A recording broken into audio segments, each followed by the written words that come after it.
যারা প্রবাসী, যাদের টাকায় আমাদের দেশের অর্থনীতি চাঙ্গা হয়, সেই রেমিটেন্স যোদ্ধাদেরকে শ্রদ্ধা করা দরকার, সম্মান করা দরকার, ইজ্জত করা দরকার। তাদেরকে বাংলাদেশের উন্নয়নের পার্ট মনে করা দরকার। তারা একটা পার্ট। যদি তারা উন্নয়ন না করত তাহলে বাংলাদেশ উন্নয়ন হতো না। আমি মনে করি সরকারের উচিত প্রবাসী মন্ত্রণালয় খুলে বাংলাদেশের প্রত্যেক নাগরিককে গোটা দুনিয়ার মধ্যে কীভাবে ছড়িয়ে দেওয়া যায় সেই ব্যবস্থা গ্রহণ করা। বাংলাদেশ সরকার কী করবে জানি না। খাস করে বর্তমান অন্তর্বর্তী সরকারের প্রধান ইউনূস সাহেবকে আমি বলবো, যেহেতু আপনার আন্তর্জাতিক রিলেশন আপনার অনেক চাঙ্গা, অনেক শক্তিশালী, আপনার বাংলাদেশের জন্য একটা কাজ করুন, শুধু একটা কাজ।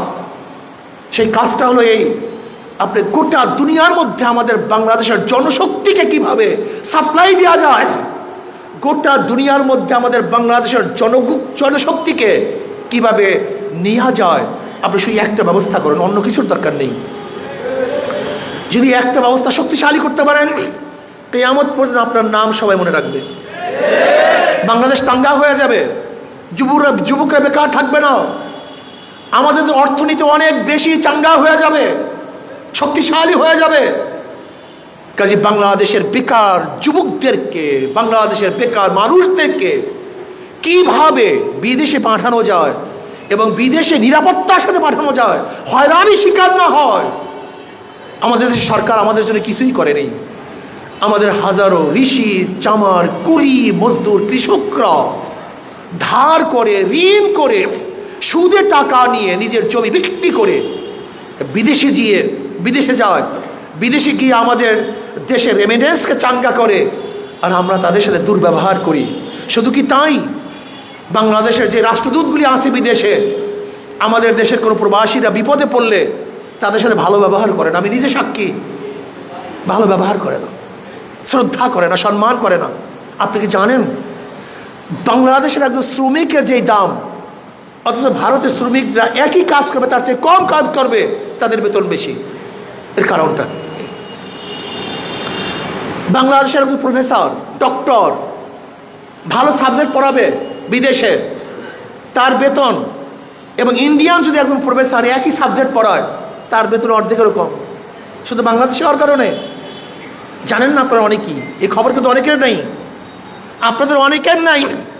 একই দোকানে চাকরি করবে, একই মানের চাকরি, যদি অন্য দেশের হয় তার বেতন অনেক বেশি, যদি বাংলাদেশি হয় বেতন অনেক কম। আশ্চর্য বিষয়। গোটা দুনিয়ার সাথে আমাদের রিলেশন খুবই খারাপ, আন্তর্জাতিক রিলেশন খুবই খারাপ, সম্পর্ক খুবই খারাপ, বৈদেশিক সম্পর্ক আমাদের মধ্যে খুবই দুর্বল। কাজে ডক্টর ইউনূস সাহেবকে বলি, আমাদের রেমিটেন্স যোদ্ধারা যেখানে যেখানে দুর্বল অবস্থা আছে, হেয় অবস্থায় আছে, আপনি কিভাবে তাদেরকে চাঙ্গা করতে পারেন। আমাদের বাংলাদেশের প্রফেসররা যারা যাবে, ডাক্তাররা যারা যাবে, ইঞ্জিনিয়াররা যারা যাবে, তারাও যেন ভিন্ন দেশের ইঞ্জিনিয়ারদের মর্যাদা ভোগ করতে পারে, একই বেতনে চাকরি করতে পারে, সেই ব্যবস্থা করে করতে হবে। আপনি সেই আইন পাশ করুন আন্তর্জাতিকভাবে, সেই কাজটা আপনি করুন। যদি এই কাজটা করতে পারেন তাহলে ইনশাআল্লাহ অবশ্যই বাংলাদেশ অনেক ডেভেলপ হয়ে যাবে। যুবক বন্ধুরা, আসো চরিত্র গঠন করো। আল্লাহ পাক কালামে পাকের মধ্যে ফরমান, কু আনফুসাকুম ওয়া আহলিকুম নারা, নিজে বাঁচো, সমাজকে বাঁচাও, নিজে বাঁচো, আহালকে বাঁচাও, নিজে ভালো হও, অন্যকে ভালো বলার চেষ্টা করো। আমি বিশ্বাস করি যুব আন্দোলন যদি চাঙ্গা হয় তাহলে দেশ চাঙ্গা হবে। যুব আন্দোলন শক্তিশালী হবে, দেশ শক্তিশালী হবে। যুব আন্দোলন যদি আঙ্গুল তুলে তাহলে ভারত আমাদের আঙ্গুল তুলতে পারবে না। যদি যুব আন্দোলন ভারতের দিকে চক্ষু উঠায় তাই ভারত আমাদের দিকে চক্ষু উঠাতে পারবে না। যদি যুব আন্দোলন হুঙ্কার ছাড়ে, ভারতের কেউ আমাদের হুঙ্কার ছাড়তে পারবে না। কয়েকদিন আগে ভারতের লোকজন বলছে জয় শ্রীরাম, আর আমাদের বাংলাদেশ থেকে আওয়াজ দিয়েছে নারায়ে তাকবীর, আল্লাহু আকবার। যখন আল্লাহু আকবার ধ্বনি দিয়েছে ওরা পালাতে বাধ্য হয়েছে। ইনশাআল্লাহ আমরা যদি আল্লাহু আকবার ধ্বনি দিতে পারি তাহলে গোটা দুনিয়ার থেকে সমস্ত বামদেরকে, রামদেরকে ধ্বংস করে ইসলামের পতাকা, কালেমার পতাকা উত্তোলন করা সম্ভব হবে ইনশাআল্লাহ। আসো, নির্বাচন আসতেছে, মূল কাজ দাওয়াত। মূল কাজ কি? একজন মুসলমান দাওয়াত ছাড়া থাকতে পারে না। নবী আলাইহিস সালাতু ওয়াস দাওয়াত দিতে গিয়ে হীন এমন কোনো কষ্ট নাই যে কষ্টে তিনি স্বীকার করেন নাই, এমন কোনো কষ্ট নাই যে কষ্ট তিনি ভোগ করেন নাই। তিনি দাওয়াত দিতে গিয়ে দাম শহীদ করেছেন, দাওয়াত দিতে গিয়ে রক্ত ঝরিয়েছেন।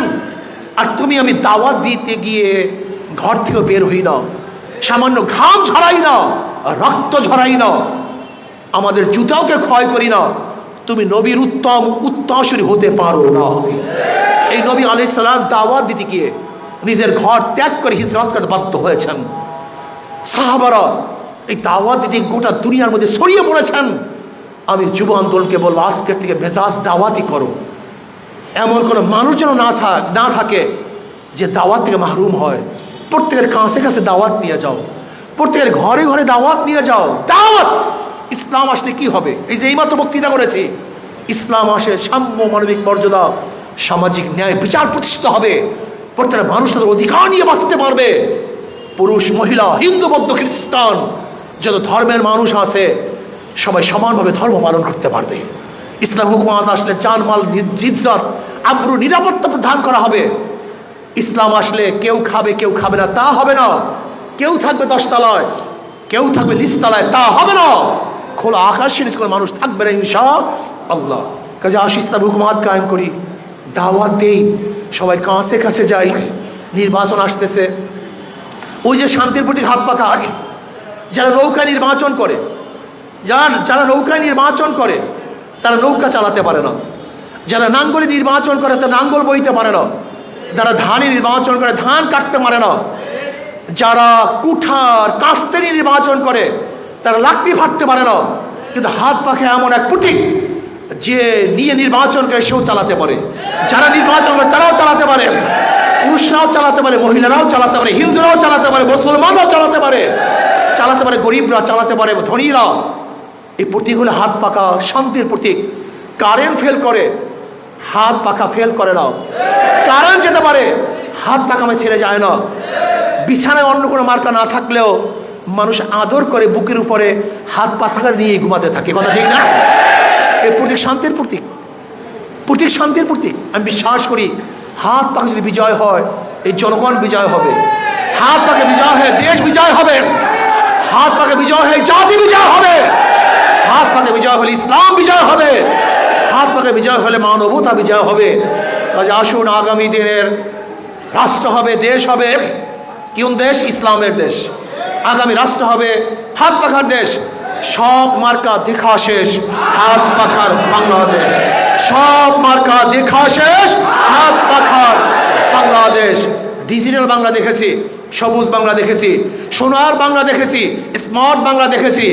আর কোনো বাংলা দেখতে চাই না, এবার হবে ইসলামী বাংলা ইনশাআল্লাহ। কাজে আল্লাহ আমাকে এবং আমাদের সবাইকে হাত পাখা প্রতীকে নির্বাচন করে ইসলামকে বিজয় করার তৌফিক দান করেন।